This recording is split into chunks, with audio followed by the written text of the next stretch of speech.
Side note, I'm hearing Drake lost a Nike deal for $400 million allegedly due to all of these PDF file accusations and what he's going through with Kendrick Lamar.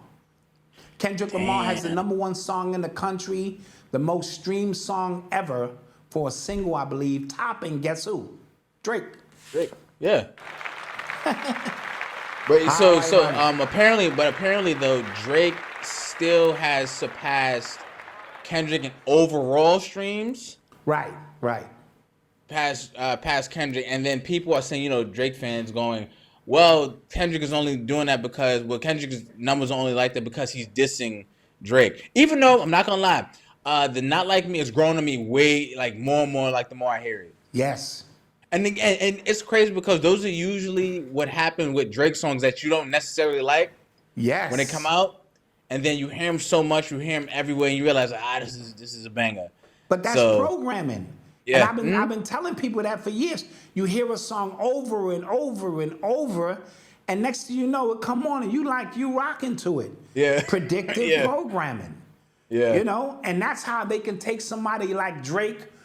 If you saw my post I put up on Instagram, when you are artificially created by social media via likes, clicks, and bots, they can destroy you by the same means. So the same means in which they created you, once they tell people not to like you, because that's what they do, them same people who were jamming to your songs for 10 years, once they tell you not to like you anymore, it's a wrap. They get them algorithms going and them clicks and them bots and destroy you. Thank you, Kings. Diaz. Thank you. And Mr. Somebody earlier. Thank you. Thank you for the super chats. I forget. I thank you. And so this is what it's about when they can make you not like R. Kelly, when they can make you not like Trump, when they can make you not like Diddy no more. You know what I also realized too with this Drake Kendrick thing, and I'm sorry we're going back to it. We're just talking about the overall thing. That to move people faster, you got to get the kids. Oh yes. Got to get the kids. Yes. Because, and I mean the kids, young kids that's on TikTok and stuff like that. Yes. Because once they kind of put their energy behind it, it all reverberates everywhere else.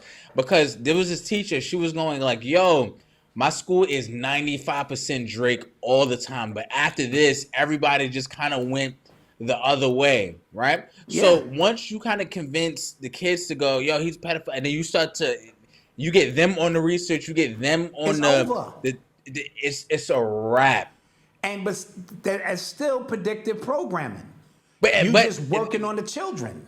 Right, and then that goes back to Drake. He was making music for kids, yes, you know what I'm saying? Like he's making music for them, so he just got the game just used against him in a very clear and definitive way, and because he was artificial. Yeah, he's an AI creation. Yeah, half black, half Jewish, from Toronto. He's an actor. You know what I'm saying? He went through all of that stuff. He's got the OVO owl, so that's the bowel movement behind him, and he make cookie cutter songs. Yeah. Don't get me wrong, some of the melodies I rock out with, because there's no way you could be on top for 10 years and me not rock out to a few of your songs. Even Kendrick said that. But at the end of the day, them same people who made you can destroy you. And now, so Kendrick found a way to flip the system on him. Yeah. Kendrick is not of the system. He in and out because he's a part of the label, but what he stands for is rooted in something far deeper and something far greater. And he knew that. Now, Dad, okay. But what does this mean for the music industry at large now? Because Drake was keeping the lights on at a lot of these places. Like in as a whole, music, especially rap, has not done well, right? Now, people could say, well, music is back up now because Kendrick got the #1 song. Absolutely, but he was dissing Drake, right? It was a diss song. It was a moment it was a car crash that everybody just stopped to look back at or to watch. You get what I'm saying? So once that dust settles, Drake is out of here, right? What happens? Well, I don't think Drake will totally be out of here because, you know, one thing about black people, we're very forgiving. If he don't do no jail time, we can. Not saying we will, because Ja Rule ain't never recover, right? Exactly. Now, with that being said, a sacrifice is needed to end this paradigm of the industry. The streaming industry aspect is not working. That's why all that music was taken off of TikTok. Now it's back on TikTok. What they have found out is that there are people who are making AI-generated songs who are making hundreds of thousands of dollars. You know what I'm saying? With artificially generated songs now. And so the reason these people are selling their catalogs is because something else is coming next. So in order to kill one aspect and bring in the new, probably something related to Bitcoin and artificial intelligence, where all music is synergized into something else that the very same people will control. Remember, when this thing went to streaming, we all thought we were independent. We were not. They just moved like one system and gave you another. I told you, they stay two paradigms ahead. So when you reach there, you think you're reaching the apex of something new, and they set up something there. That's the same thing with television streaming. It's cable now. Everything is bundled up together. It's cable again. Yes. But it's not cable in the old traditional sense. I kind of want to respond to somebody because somebody said, well, Kendrick was selling records before Drake. I'm not saying that Kendrick needed Drake. I'm saying as far as when it came to the music industry and the cookie cutter music that Kendrick won't make, that he will take 5 years off to do an album about his therapy and trauma instead of doing cookie cutter music. Right. There's nobody there, I'm saying, in the music industry now as big as Drake to do that anymore. Drake is filling a void for 85ers and knuckle draggers. That's what I'm talking about. Right. Absolutely, Kendrick Lamar is something different. He's not for that purpose. So to keep you going every day and keep the teeny boppers going, there has to be somebody who fills that void. Now, it could be Sexy Red. It could be Ice Spice. It could be whoever they want next. There will be no maverick individuals that step up and run the music industry, because that would be anti-productive for the music industry. They must control all aspects of it. There are anomalies that come through here and there, but for the most part, Drake was picked. Just like Jack Harlow was picked. Just like all of these individuals you think are not picked, they're picked. You know what I mean? So, if they get rid of Drake as a sacrifice and have you feel like you beat the industry, and then somebody else will emerge. That's not even a position Kendrick wants. Kendrick don't want nothing to do with that. He don't make cookie cutter music. He make music for him. And if you like it, that's dope. He's somewhere else in the stratosphere. So we're talking about two different things here. Yeah, that's what I was talking about. I was just talking about, like, as if I'm thinking as, you know, an investor or a business person, right? Who's gonna be the one to you know? So let's play this out too. I need you to understand, music is also to sell products, to sell behaviors, to fill prisons, to do all of those things. It is now a system. Music is not very free anymore, right? And so when they got prisons that have to stay 95% to capacity, and they need to sell alcohol, they need to sell drugs, they need to sell sex, they have to have somebody fill those voids. And so the music industry will forever be controlled, because music is the only thing that can enter your subconscious mind without your permission. I keep telling y'all that. So when you hear, back in the days, all right, Malcolm, allow me to go on a spiel for a second. Okay. Back in the days, you didn't know nothing about these artists, and you didn't give a shit about them. I'm talking about the 70s, the 80s. You just heard the music, right? Now, what your subconscious mind picked up is irrelevant. Your subconscious, superconscious, and infinite conscious minds will always feel the music.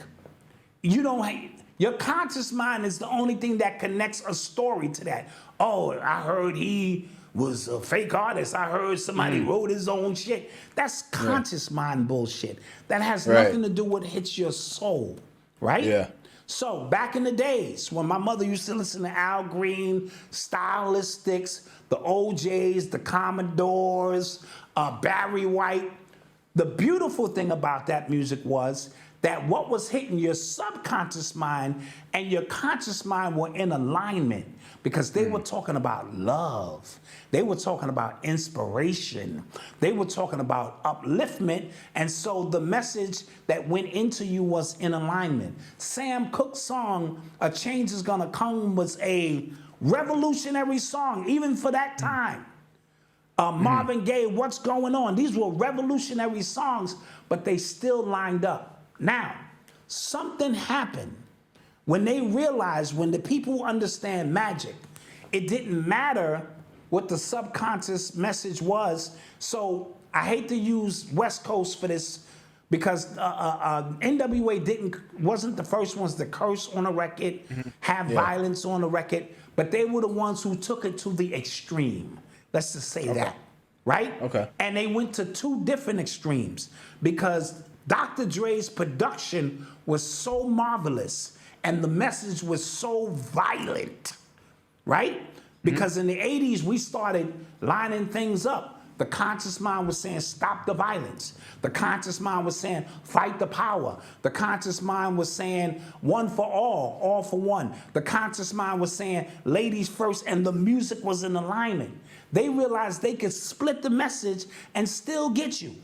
So the music by Dr. Dre and them was so powerful, when they added a negative message, it only enhanced what they wanted to do because the message had already hit your subconscious mind. Yeah. That's bomb. Think about what I just said. That's when the PSYOP really took off.